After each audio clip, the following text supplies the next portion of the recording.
เชื่อไหมว่าตั๋วข้ามเรือไปมาเก๊าครั้งนี้โมได้มาฟรี คลิปนี้จะพาเพื่อนวาร์ปจากฮ่องกงไปเที่ยวมาเก๊าแบบวันเดย์ทริปเช้าไปเย็นกลับพาไปกินข้าวหน้าเป็ดย่างระดับตำนานหนังหมูกรอบคือมันเลื่อมมากเลยอะถ่ายรูปมุมฮิตเดินเล่นฟิลยุโรปแต่ที่เด็ดสุดคือใครมีแผนจะข้ามไปมาเก๊าห้ามพลาดเด็ดขาดเพราะโมจะมาแชร์ทริควิธีจองตั๋วเรือขาไปแบบฟรีๆทำยังไงเดี๋ยวบอกหมดเปลือกในคลิปนี้เลยจ้ามาจ้าเดี๋ยววันนี้เราจะมี a day trip ที่มาเก๊ากันตอนนี้โมอยู่บนเรือเฟอร์รี่ข้ามฝั่งมาจากฮ่องกงเรียบร้อยละก็เวลาที่ใช้นะใช้เวลา55นาทีเต็มที่จะอยู่บนเรือที่นี่เรือค่อนข้างโค้งเคงนะเพื่อนแต่ว่า facility ดีมากอะที่นั่งดีที่โมนั่งอะขาเนี่ยเหยียดได้สบายมากชิลๆเลยอย่างนี้เนี่ยกว้างเป็นคืบเลยนะตัวเรือจะมี2ชั้นโมนั่งด้านล่างข้างในก็จะเปิดแอร์ให้นะถ้าเกิดว่าใครจะมาก็คือแนะนำให้เตรียมเสื้อมาด้วยอากาศข้างในคือค่อนข้างหนาวนะส่วนครั้งเนี่ยที่โมมาเดินทางมารัฐบาลฮ่องกงเขาจะช่วยแบบเหมือนอารมณ์อยากซัพพอร์ตให้การท่องเที่ยวมันดีขึ้นน่ะเขาก็เลยแจกตั๋วฟรีให้1เที่ยวสำหรับการนั่งเรือขาไปส่วนขากลับก็คือเสียตังค์เองอารมณ์เหมือนรัฐบาลไทยที่ให้สิทธิ์คนละครึ่งอ่ะก็ถ้าเกิดว่าใครอยากได้สิทธิ์นี้นะสิ่งที่ต้องเตรียมมา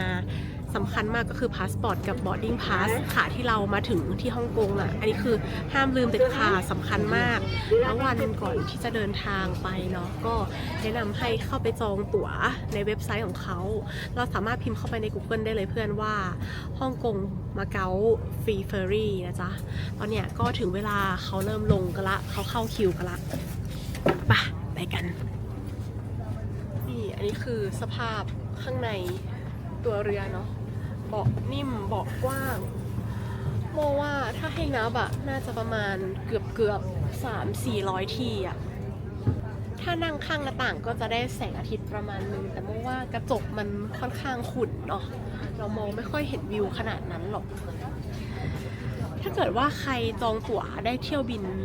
ได้เที่ยวเรือรอบเช้าอะเราสามารถซื้อขนมในตัวตึกจากฝั่งฮ่องกงเนาะแล้วก็เอามากินที่ในตัวเรือได้เลยเขาอนุญาตให้กินนะเดี๋ยวตอนนี้เรากำลังเตรียมตัวลงเรือกันละ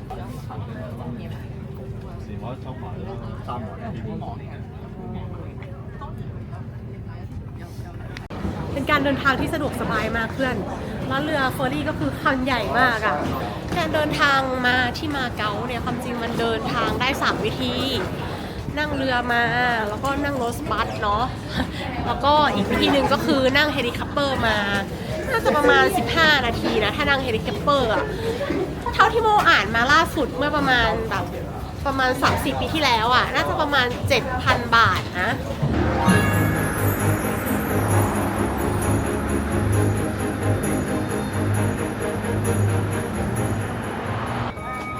ว่าใครนั่งเรือเฟอร์รี่มาเนาะที่แรกที่เราสามารถเดินมาเที่ยวได้เลยก็คือเป็นโคลอสเซียมจำลองมันก็จะมีร้านขายขนมอยู่ข้างๆโคลอสเซียมตรงเนี้ยเราเดินไปนิดนึงด้านขวามือจะเป็นร้านขายขนมร้านขายของกินช่วงที่เกิดโควิดอะแถวเนี้ยคือเงียบมากเพื่อนเงียบกริบเลยแต่ว่าตอนเนี้ยเขาเริ่มเอาทัวร์มาลงละมันก็เริ่มมีสีสันมีชีวิตชีวามากขึ้นเนาะ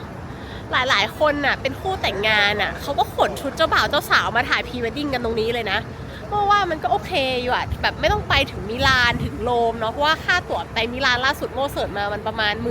17,000 บาทมันก็แพงเอาเรื่องอยู่นะเรามาถ่ายพรีเวดดิ้งที่นี่ก็โมว่าฉากเฉิงอะไรอย่างงี้มันก็ดูอลังการไปอีกแบบหนึ่งเนาะโอเคแล้วก็ตรงข้ามกับโคลอสเซียมเนี่ยมันก็จะเป็นแซน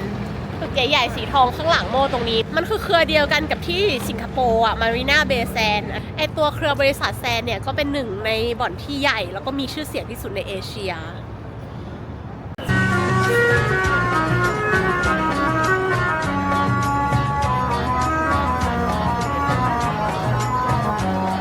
เวลาเรามาเที่ยวมาเก๊าเนี่ยถ้าอยากให้ครบแบบวันเดย์ทริปนะโมแนะนำให้เพื่อนแบ่งเป็นมาเก๊าเหนือกับมาเก๊าใต้มาเก๊าเหนือเนี่ยก็จะเป็นอะไรที่แบบเป็นธีมอย่างนี้จ้าอย่างข้างหลังโมนี่เนาะมันก็คือเป็นลิสโบพาเลสก็คือเป็นหนึ่งในไฮไลท์ของมาเก๊าเหนือสวยมากบ่อนตรงเนี้ยก็คือจะมีแกรนลิสโบตรงนี้เนาะที่เป็นก้อนกลมๆเนี่ยโมคิดว่าลูกทรงมันคล้ายๆกับสับปะรด กับด้านซ้ายมือเขาจะเรียกกันว่าเป็นคาสิโนรูปกรงนกก็เป็นหนึ่งในไฮไลท์จากตรงนี้เราสามารถเดินไปที่จัตุรัสของโปรตุเกสได้ไม่ไกลมากเพื่อนส่วนมาเก๊าใต้เนี่ยก็จะเป็นพวกจำลองปารีสปลอมเนาะลอนดอนปลอมแล้วก็เวนิสปลอมตอนช่วงที่ยังมีแสงแดดตอนกลางวันเนี่ยโมก็จะแนะนำให้เราเที่ยวตรงฝั่งเหนือให้ครบจบทุกที่ก่อนนะเพราะว่าตอนกลางคืนเนี่ยมาเก๊าฝั่งใต้เนี่ยเขาจัดไฟอลังการงานสร้างมากพวกลอนดอนปารีสเนี่ยไฟมันแบบสวยจับใจตอนคืนน่ะเราก็เลยจะไปอยู่ตรงนั้นแทนถ้าเพื่อนคนไหนมาเที่ยวมาเก๊าอะโมก็แนะนำให้มาเดินเที่ยวตามข้างในบ่อนเนาะเพราะว่าสถาปัตยกรรมการตกแต่งในโรงแรมอะมันสวยมากจริงเพื่อนอย่างบ่อนที่โมเข้าไปล่าสุดของแซนอะแชนเดเลียโคมไฟคือสูงเท่ากับตึก4 ชั้นน่ะแล้วมันแบบฮาหรูฮาหรามันระย้วยระย้ายเต็มไปหมดเลยอะมัน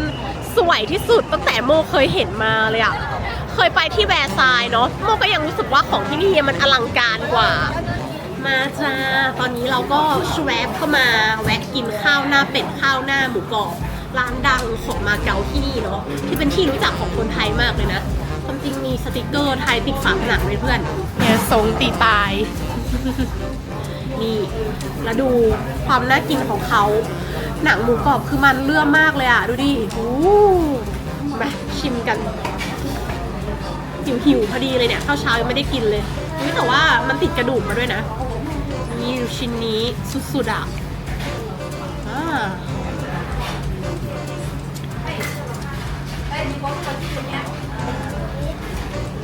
กินข้าวตามไป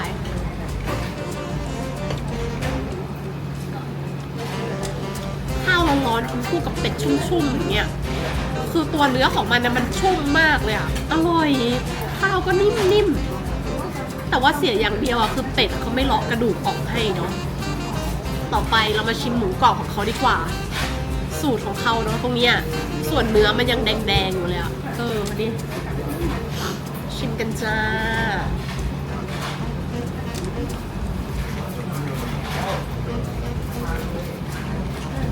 อร่อยมากเลยอ่ะ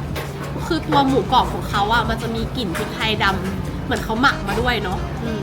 คือไปกินหมูกรอบที่ฮ่องกงอ่ะมันจะไม่มีกลิ่นพริกไทยดำสรุปแล้วคืออร่อยทั้งเป็ดทั้งหมูเลยเพื่อน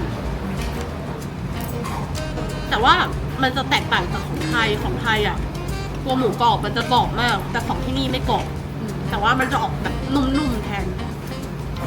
หอมอร่อย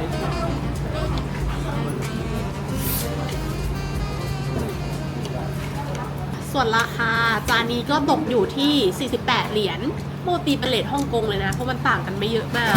ก็ประมาณ200 บาทเมื่อว่าเนื้อหนังมันได้เยอะอยู่นะถือว่าโอเคอ่ะไม่ได้แพงมากก็ไม่ได้ถูกไปแล้วมันก็อยู่ในย่านที่แบบเป็นแหล่งท่องเที่ยวด้วยนะเราเดินไปอีกนิดนึงก็จะเจอตรงจัตุรัสจำลองแล้วเนาะโอเคตอนนี้ก็เป็นเวลาเกือบ5 โมงละโมมาอยู่ที่จัตุรัสเซนนาโดเพื่อนจะเห็นว่า2 ข้างทางเนาะตัวตึกเดี๋ยวโมจะหันให้ดูรอบๆสวยไหมอ่ะสวยมากเลยเนาะบ้านเรือนเขาเหมือนสไตล์ยุโรปจริงๆเลยอ่ะซึ่งมันก็เป็นของจริงนะเพื่อนคือเขาก็ยังใช้กันมาจนถึงทุกวันนี้อ่ะโมคิดว่าข้างบนก็คือมีคนอยู่จริงๆอาจจะใช้เป็นที่เก็บของร้านต่างๆเนาะเพราะว่าแถวๆเนี่ยช็อปเยอะมากพวกช็อปเสื้อผ้าช็อปรองเท้าร้านขนมและที่แห่งเนี่ยก็ได้ขึ้นทะเบียนเป็นมรดกโลกของยูเนสโกเมื่อปี 2005 ด้วยนะสวยจริงเพื่อนคือใครมาฮ่องกงแล้วเบื่อมาเก๊ามาจัตุรัสเนี่ยมันก็ได้อารมณ์ของที่โปรตุเกสเคยมาสร้างไว้จริงๆนะเปลี่ยนอารมณ์ไปได้แบบสิ้นเชิงเลยอะแล้วดูพื้นของเขาดูดิเขาปูเป็นถนนลายขึ้นสวยมากฟีลคล้ายๆกับถนนที่โรมเลยเนาะแต่ว่ามันจะเดินง่ายกว่านะตะกี้โมก็เห็นแบบอาม่าแก๊งทัวร์นะจากเกาหลีเนี่ยเขาก็มากันเป็นกรุ๊ปแล้วก็เดินกันชิลเลยบางคนก็คือเนี่ยลากล้ออย่างเงี้ยสบายเลยเนาะเพราะว่าถนนแบบกระเบื้องมันเป็นชิ้นละเอียดเนี่ยแล้วมันเดินง่ายมันลื่นๆดีอะไม่ต้องใช้แรงในการเดินเยอะมากก็จากตรงนี้ไปโบสถ์เซนต์พอลเนี่ยจะใช้เวลาประมาณ10 นาทีแต่ว่ามันก็เดินชิลๆเนาะเพราะว่าพระอาทิตย์มันไม่เห็นแสงแดดแล้วเนี่ย ไม่ร้อนมากด้วยช่วงนี้ที่โมมาเป็นปลายเดือนพฤศจิกละก็อุณหภูมิอยู่ที่ประมาณ19 19 องศาเดินแบบสบายมากเพื่อนไม่ร้อนเลยอ่ะ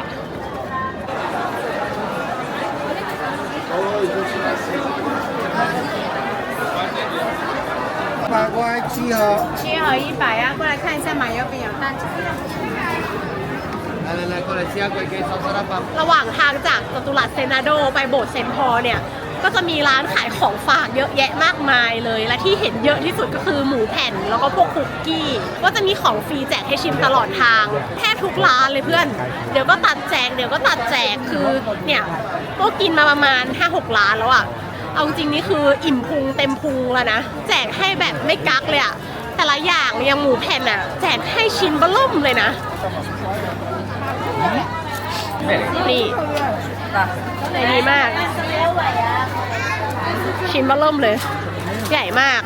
อันที่เขาแจกมาให้ก็คือแบบร้อนๆเลยอย่างเงี้ยอร่อยเหมือนขนม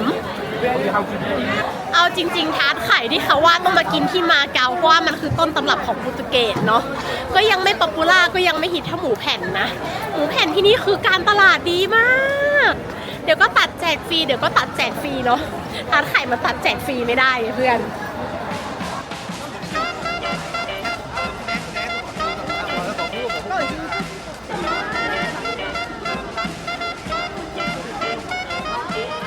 ตอนนี้เราก็เดินทางมาถึงโบสถ์เซนต์พอลแล้วเนาะข้างหลังนี้ตอนนี้คือเหลือแต่ซากละก่อนหน้านี้โมเคยบอกเพื่อนว่าจตุรัสอะกับโบสถ์อะมันคือของจำลองที่โปรตุเกสสร้างขึ้นมาแต่ความจริงไม่ใช่นะมันคือสิ่งที่เขาสร้างขึ้นมาจริงๆตั้งแต่สมัยมาเก๊าเป็นเมืองท่าเป็นเมืองขึ้นของโปรตุเกสเนาะที่นี่ก็ใช้เป็นเมืองท่าเป็นอะไรมากมายอันนี้เพิ่งไปอ่านมา ก่อนหน้านี้คือที่มาเที่ยวแบบ4 ครั้งที่เนี่ยนึกว่าเป็นของปลอมที่เขาสร้างขึ้นมาเป็นของจำลองเนาะความจริงอ่ะตรงลานตรงสแควร์ข้างล่างอ่ะกับโบสถ์เนี่ยมันคือของจริง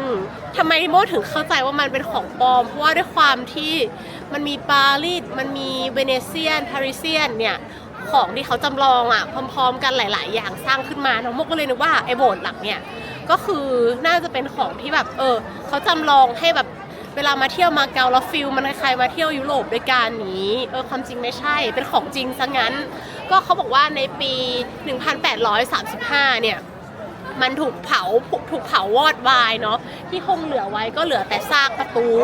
ส่วนประวัติศาสตร์ของโบสถ์แห่งเนี้ยโบสถ์เซนต์พอลเนี่ยเมื่อก่อนน่ะก็เป็นทั้งที่ประกอบศาสนาเนาะประกอบพิธีกรรมต่างๆแล้วก็เป็นทั้งฐานทัพด้วยแล้วหลังจากนั้นไม่นานน่ะในปี 1835 มันก็เกิดไฟไหม้ครั้งยิ่งใหญ่ขึ้นก็คือโบสถ์ทั้งโบสถ์ถูกเผาไปทั้งหลังเลยแต่สิ่งที่เหลืออยู่ก็คือเป็นโครงเป็นซากประตูข้างหน้านี้เขาก็ตัดสินใจว่าเขาจะไม่สร้างใหม่ละมีให้ดูแค่เท่าที่เห็นนี้เลยพอเราเดินผ่านประตูนี้ไปเขาบอกว่าข้างหลังมันจะเป็นพิพิธภัณฑ์เนาะก็เป็นสุสานเหมือนที่เก็บศพของคนที่สร้างโบสถ์แห่งนี้ไว้อะ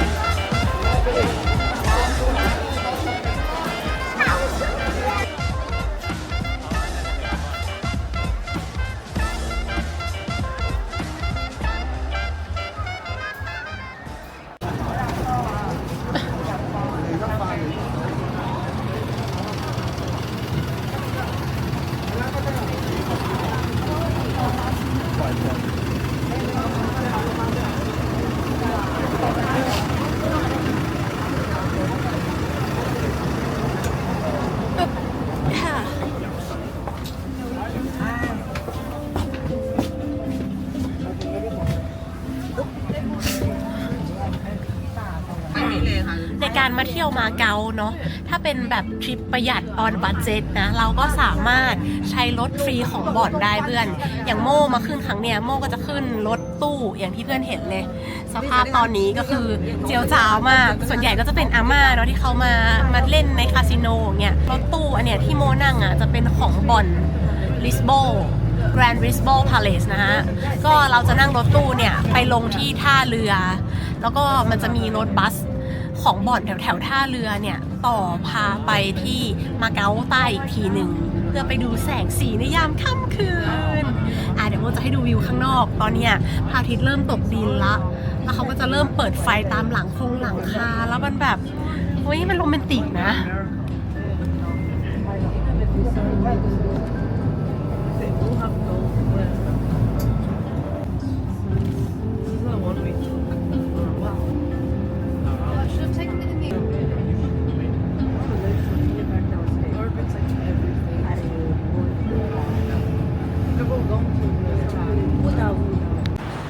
มาตอนนี้เรากำลังจะขึ้นรถบัสตะกี้เราลงจากรถตู้มาละอีกต่อหนึ่งที่เราต้องไปก็คือรถบัสเนาะเพื่อที่จะไปถึงมาเก๊าฝั่งใต้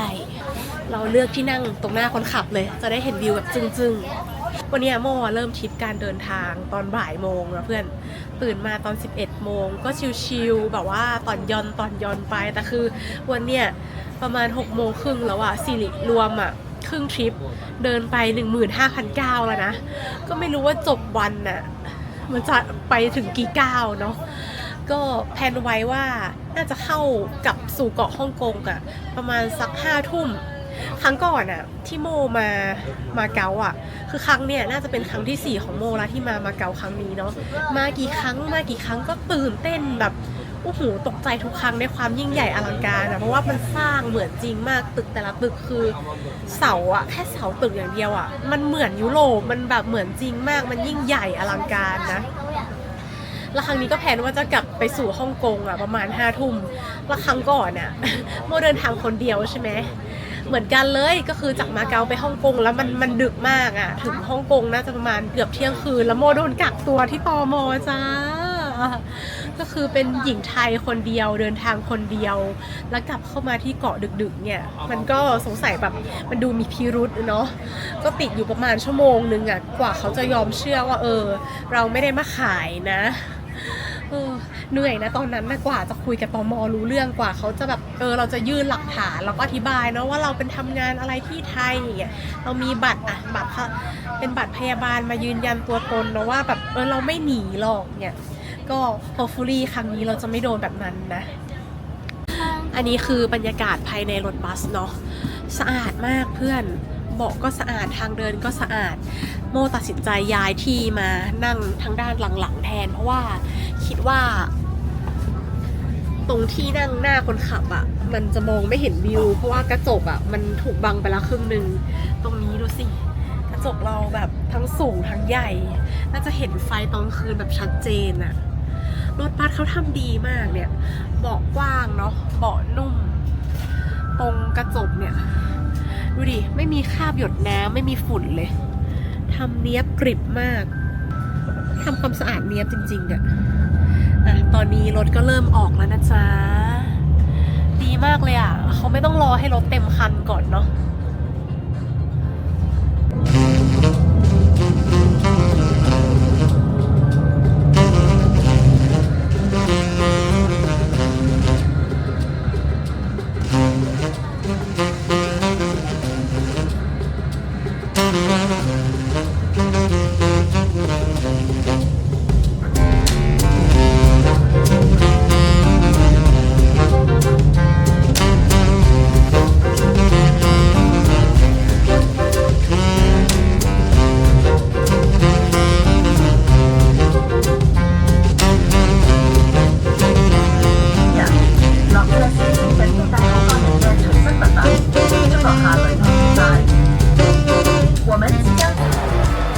ตอนนี้เราก็อยู่ที่ลอนดอนเนอร์แล้วจ้ามาดูข้างหลังเป็นรถม้าที่แบบรถทองคำอ่ะว้าวมากแล้วดูในห้างคือมันแบบหรูหรามากมันไม่ใช่หรูเฉพาะข้างนอกเนาะที่ตกแต่งไฟแบบอลังการงานสร้างตึก10 ชั้นน่ะความหรูนี่คือยิ่งกว่ายุโรปของจริงอีกอ่ะ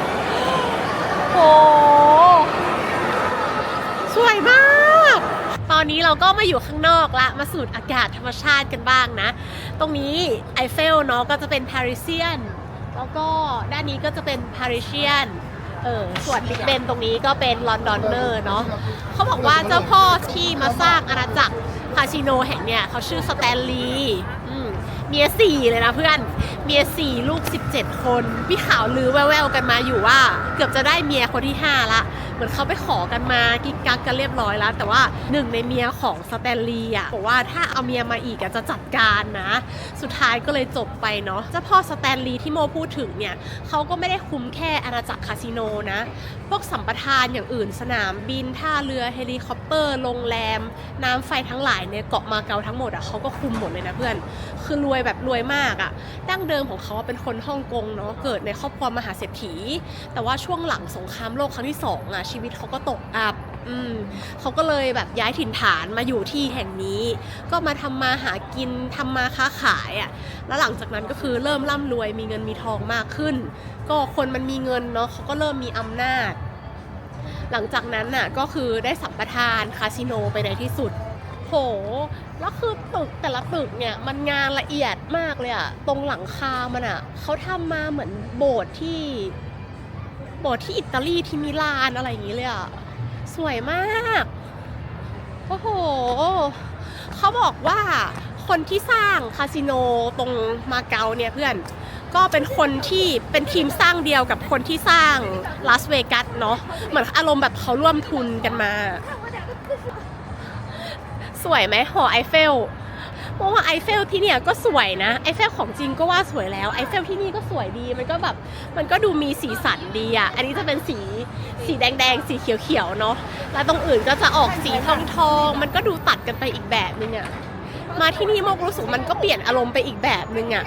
แสงสีมันเยอะกว่ายุโรปจริงๆอีกนะเพื่อนคนไหนที่เคยไปยุโรปจริงๆบางที่ตอนกลางคืนเขาจะปิดไฟเนาะมันจะไม่ได้สว่างสวยดูแบบเล่นแสงเล่นตาล่อแมลงวันขนาดนี้แต่ว่าที่มาเก๊านี่คือทำถึงเปิดไฟทุกช่องของหน้าต่างจริงๆดูดิโอ้หลายคู่มากเพื่อนคู่แต่งงานเขามาจ้างช่างกล้องเนาะเอามาถึงตรงนี้แล้วก็มาถ่ายรูปกันตรงไอเฟลตรงปารีเซียนตรงเนี้ยเพราะว่าคุ้มมากเลยตอนนี้เราก็มาถึงที่เวเนเชียแล้วนะจ๊ะแต่ว่าสิ่งที่เปลี่ยนไปก็คือคลองแห้งไปเรียบร้อยละที่เพื่อนเห็นฟ้าๆอยู่ตรงนี้คือมันไม่มีน้ำไม่มีเรือแล้วนะแต่เมื่อก่อนมันจะมีคนมาแจวเรือตรงนี้อยู่นะโมจำได้